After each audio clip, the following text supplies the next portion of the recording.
Good morning. Today we are looking at a passage in Hebrews, and we're going to talk a little bit about the beauty of what God can accomplish inside a human being.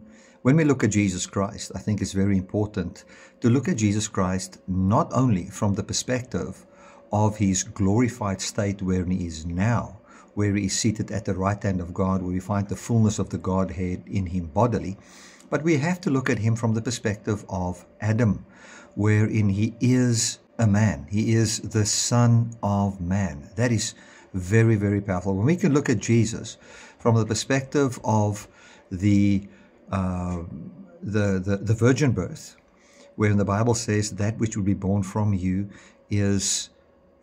will be called the Son of God. Because, why is it? Because of the supernatural birth. It's in the very same way as what the Bible says that Adam is the Son of God. You can find that in the genealogy of Jesus Christ, when it goes back all the way to Adam, it even says, and Adam, the Son of God. Who was the father of Adam? Wasn't it God himself?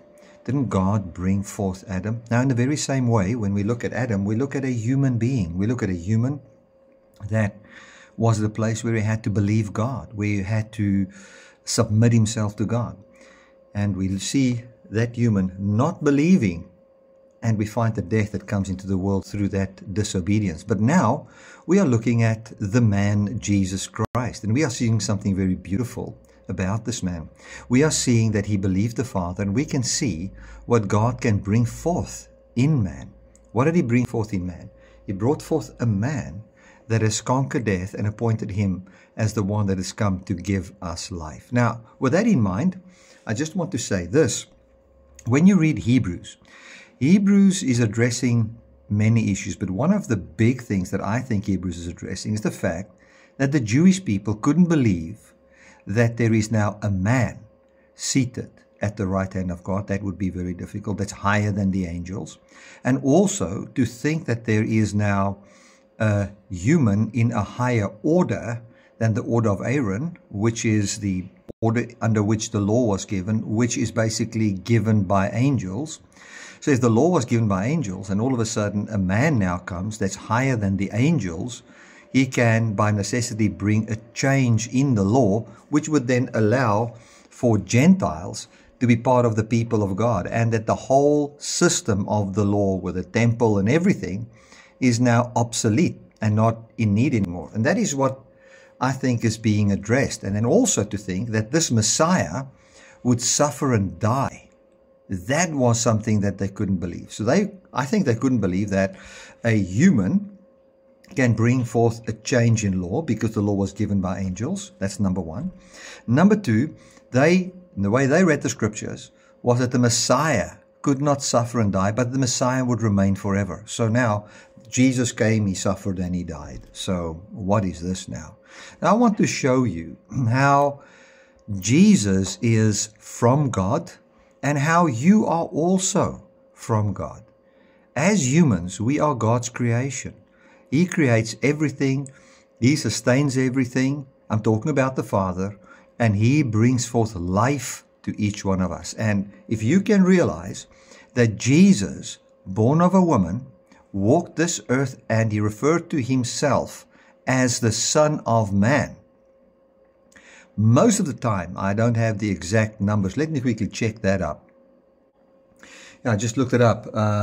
Jesus as the Son of Man, where he referred to himself as the Son of Man, was 82 times.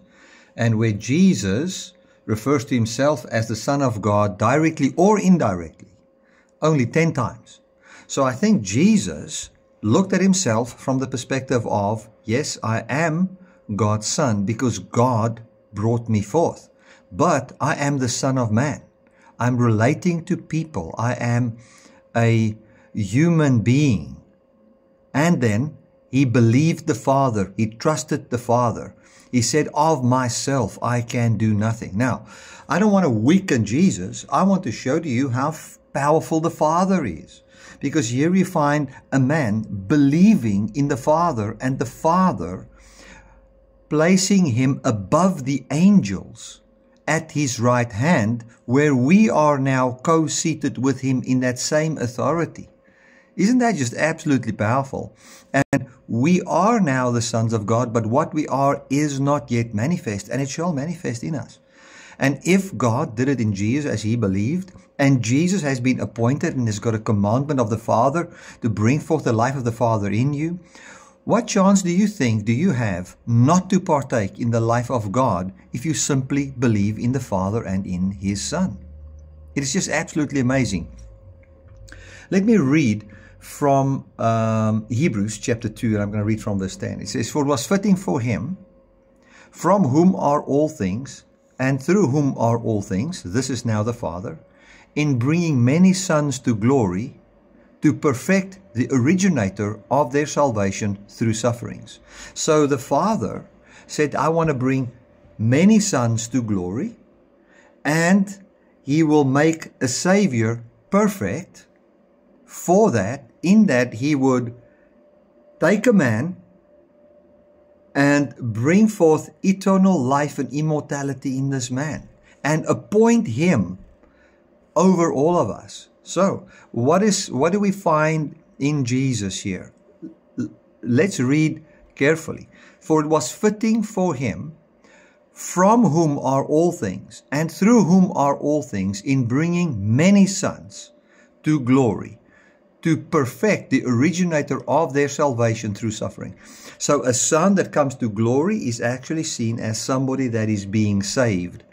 What is the salvation? These are the sons of God, which is talking about us, that we will be saved from death itself.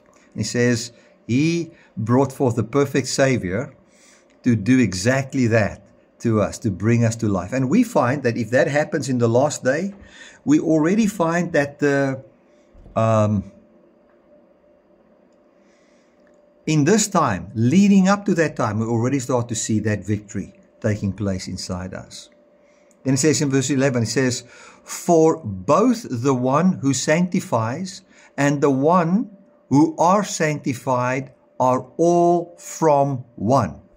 For which reason he is not ashamed to call them brothers, saying, I will proclaim your name to my brothers in the midst of the assembly.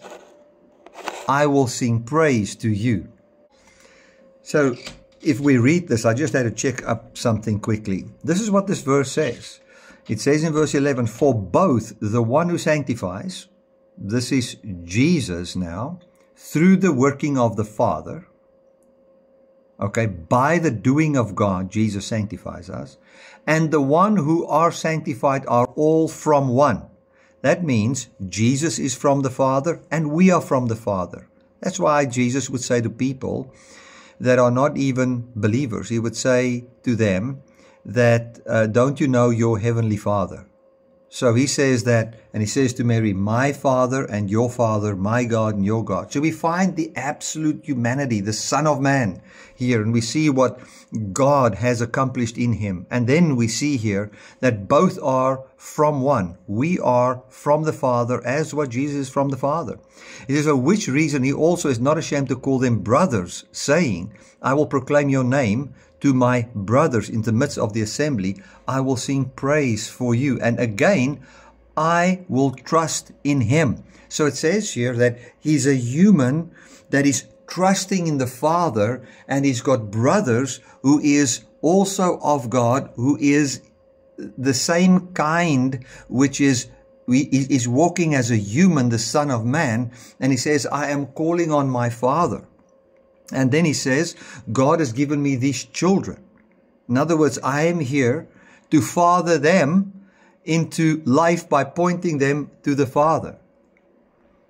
It then says in verse 14, "Therefore, since the children share in blood and flesh, he also in like manner shared in the same thing." So what he's saying, since we are human, we look at the resurrected Christ where he's now, and we see he's full of the glory of God and full of light, and we think, can that be a human? Well, let me tell you, he shared in the very same as us, flesh and blood, but now he's raised from the dead.